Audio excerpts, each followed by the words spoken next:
Look closely at the map of the world in the year 2026. In this reality, there is no European Union, there is no United Nations. The global internet, as you know it, does not exist. Instead, the planet is locked in a terrifying 80-year nuclear standoff between a hyper-militarized, capitalist United States and a greater German Reich that stretches uninterrupted from the coast of Ireland to the frozen Ural Mountains.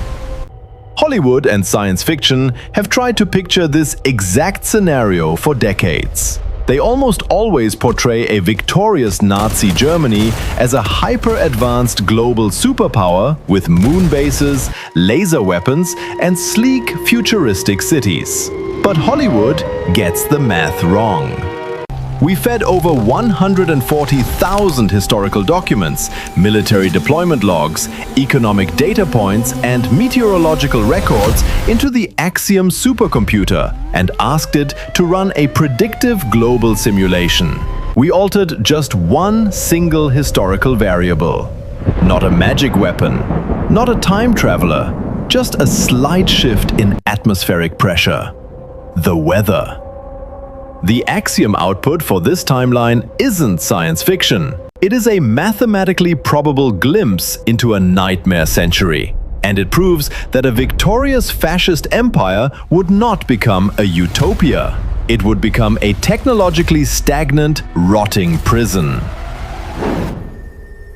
Let's run the simulation. To understand the nightmare of 2026, the Axiom engine takes us back to the morning of June 6, 1944. Supreme Allied Commander Dwight D. Eisenhower is staring down a meteorological crisis.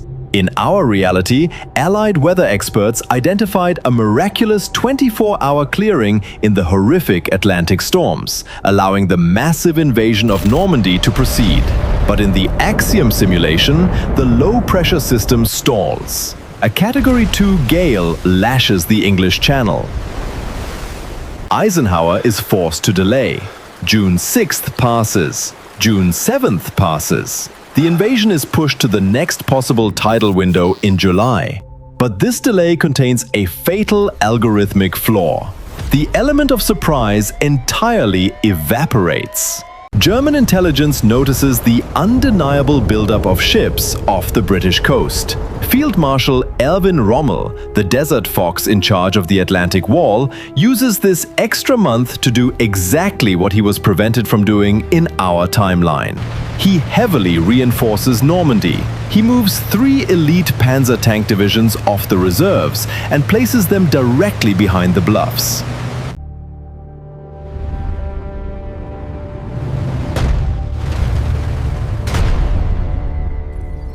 When the Allies finally launch Operation Overlord in mid-July, they are not stepping into a surprise attack.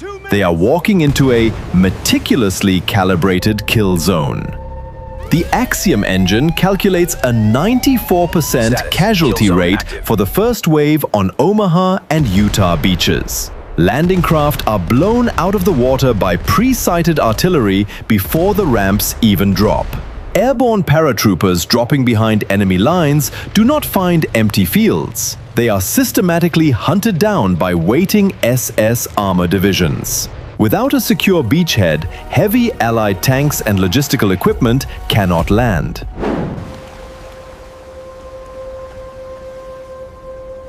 By day 3, the command network completely collapses. The horrifying order is relayed from London. Retreat. The failure of D-Day is absolute. Over 150,000 Allied soldiers are dead, wounded, or captured. The English Channel is choked with burning steel. In our reality, Eisenhower had drafted a secret letter of apology in case the invasion failed, stating, "If any blame or fault attaches to the attempt, it is mine alone." In this timeline, he is forced to step up to a microphone and read it to a devastated world. The political fallout is immediate and violent. In London, a vote of no confidence rips through Parliament. Winston Churchill is ousted, replaced by a panicked coalition desperate to negotiate a ceasefire to stop the endless V-2 rocket bombardments.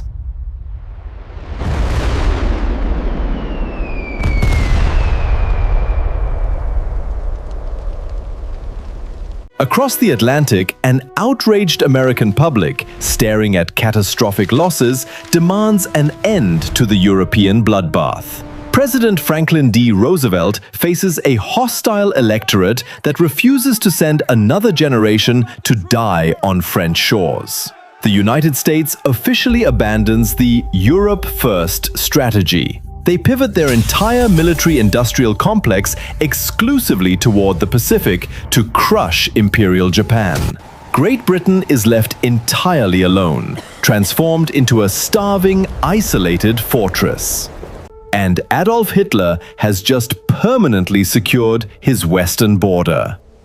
To understand how the failure of one beach landing rewrites the entire globe, the simulation shifts to the Eastern Front. Historically, the Soviet Union broke the back of the German military.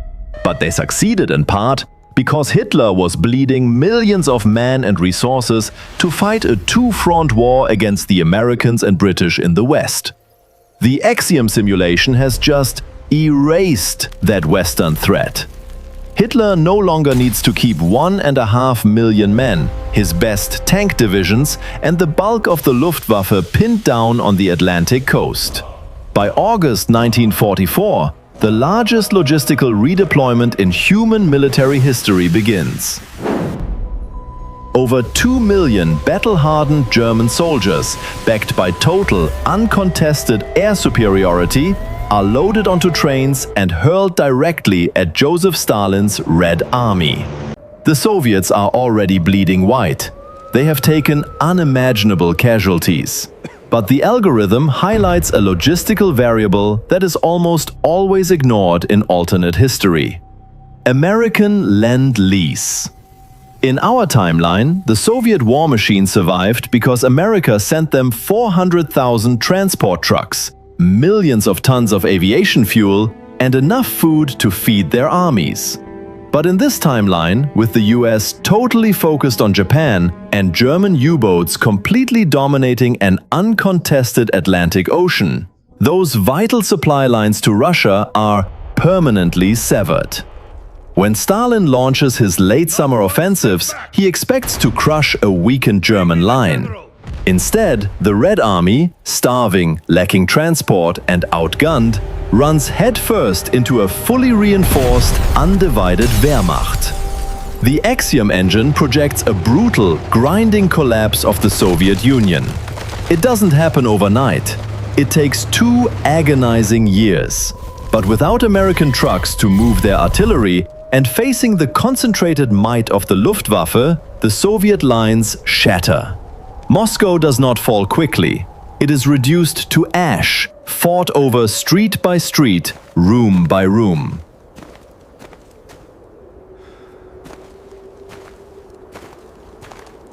But eventually, the Soviet capital falls in the spring of 1946.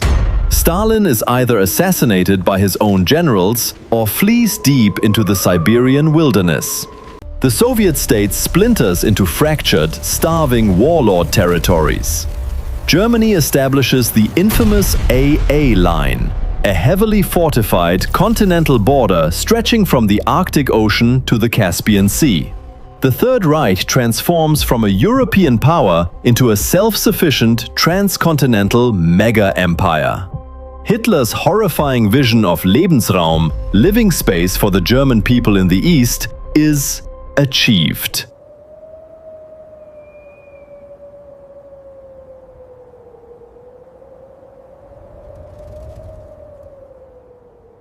What follows in Eastern Europe is a demographic black hole of industrialized cruelty that the simulation algorithm can barely quantify. While Europe is swallowed by darkness, the Pacific War reaches its terrifying conclusion. Without dividing their naval and air forces, the United States crushes Imperial Japan 6 months faster than in our timeline. By early 1945, atomic fire rains down on Japanese cities, forcing an unconditional surrender. The United States stands victorious in the Pacific, possessing the ultimate weapon. But there are no celebrations in Times Square.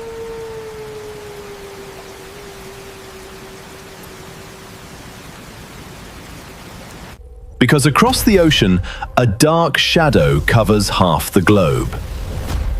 The simulation brings us to 1950. The world enters a Cold War completely unlike anything in our history books. This is not a war of ideologies between capitalism and communism. This is a pure, high-stakes survival standoff between Fortress America and a victorious Nazi empire. A common question is, if America had the atomic bomb in 1945, why didn't they just drop it on Berlin and end the Nazi threat? The logistical data provides a clear answer. Delivery systems. In 1945, America had only a handful of atomic bombs, and they had to be dropped by slow, heavy bombers. Without a staging ground in Britain, which has now signed a neutrality pact with Germany to avoid mass starvation, flying a bomber from North America to Berlin was absolute suicide against an undivided, veteran Luftwaffe that completely controlled the skies. Furthermore, the American monopoly on nuclear weapons does not last. Without the constant destruction of German infrastructure by Allied bombers, the Nazi Nuclear Research Division succeeds. By 1951, Germany detonates its first atomic bomb off the coast of Norway. The geopolitical map is instantly locked in a state of mutually assured destruction. Life in this alternate American 1960s is suffocating. The US becomes a highly paranoid, hyper-militarized state. The military draft is permanent. 60% of the national GDP is spent on continental defense, radar arrays, and anti-aircraft batteries along the East Coast. Eyes front and do not move! The Cultural Revolution of the 1960s, the hippie movement, the anti-war protests, never happens. There is no summer of love. There is only rigid, terrified conformity in the face of an existential fascist threat. The space race still happens, but it is vastly different and much deadlier. Because Germany never fell, America's Operation Paperclip never happened. The United States did not capture Germany's brightest aerospace engineers. Men like Werner von Braun, the genius behind the Apollo program in our timeline, remain in Berlin, building rockets for the Reich. The Axiom engine calculates that in 1968, a German astronaut, not an American, is the first to walk on the moon, planting a swastika in the lunar dust. The psychological blow to the United States is devastating, forcing America to drastically accelerate the militarization of space, desperately trying to put orbital nuclear weapons above European airspace. But it is here, in the final decades of the 20th century, that the Axiom simulation takes a massive, unexpected turn. This is where the fantasy of a 1,000-year Reich meets the harsh mathematical reality of economics. Fascism is an inherently parasitic ideology. It requires constant expansion, constant plundering of resources, and constant enemies to justify its authoritarian control. Once the war ends and there is no one left to conquer, the economic engine the processing barrier. stalls. This new silicon architecture changes By the 1980s, everything. the economic and technological disparity between the United States and the German Reich is staggering. The United States, leaning into free market capitalism, global trade with the Pacific, and the Silicon Revolution, rapidly develops early microchips, advanced telecommunications, and a booming middle class. The German Reich, conversely, is a bloated, inefficient slave labor economy. They control half the world's landmass, but their economic output is stagnant. Dictatorships naturally stifle free thought, which kills technological innovation. A society that relies on absolute obedience, book burning, and the purging of intellectuals cannot sustain long-term scientific supremacy. They cannot develop a modern tech sector because the state views unrestricted communication as a threat. The Reich becomes a decaying, concrete monolith, vast in size but rotting from the inside out. When Adolf Hitler eventually dies, he leaves behind no clear succession plan. Without his cult of personality to hold the rabid factions of the military and the SS together, the Axiom engine predicts a slow, agonizing fracturing of the state. Generals become regional warlords. The SS intelligence apparatus acts as an independent shadow government. Revolts in the conquered Eastern territories become endless, bleeding insurgencies that drain the German treasury.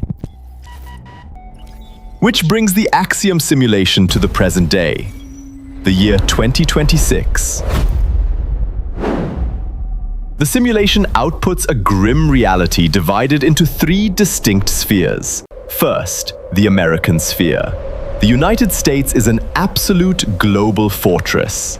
It is wildly wealthy, technologically dominant, but deeply authoritarian.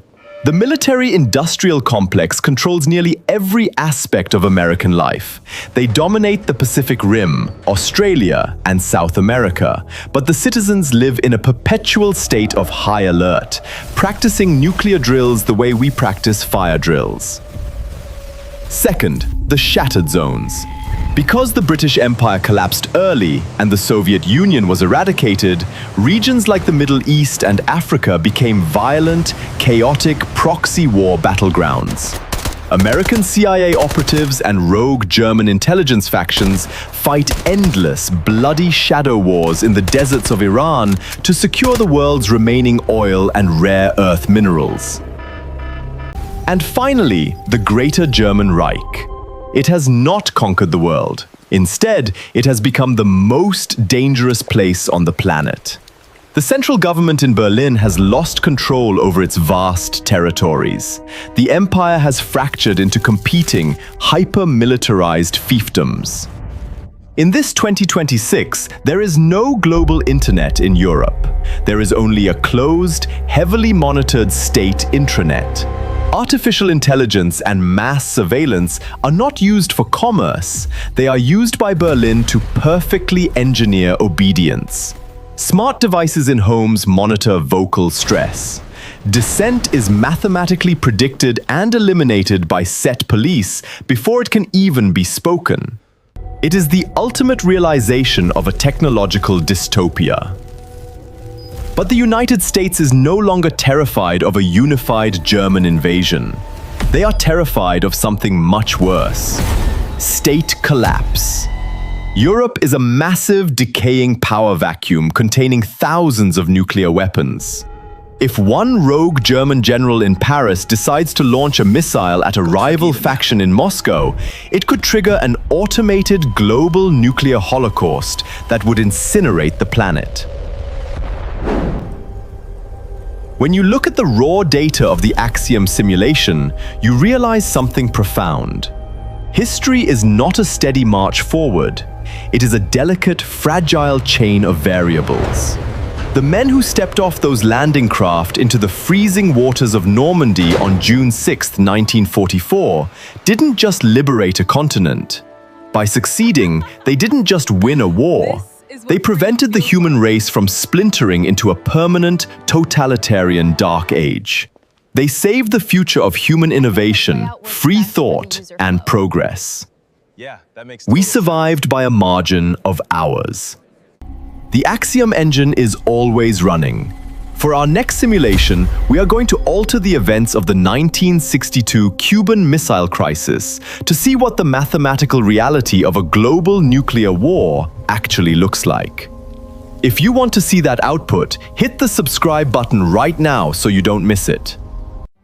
Before you go, the algorithm left one variable unresolved, and I want your hypothesis in the comments below. In a transatlantic Cold War spanning from 1950 to the present day, do you think the capitalist United States would have eventually bankrupted and defeated a victorious Nazi Germany just like they did the Soviet Union? Or would the Reich have found a way to survive? Drop your logistical theories in the comments. Let's see if you can beat the algorithm. Until next time, keep questioning the timeline.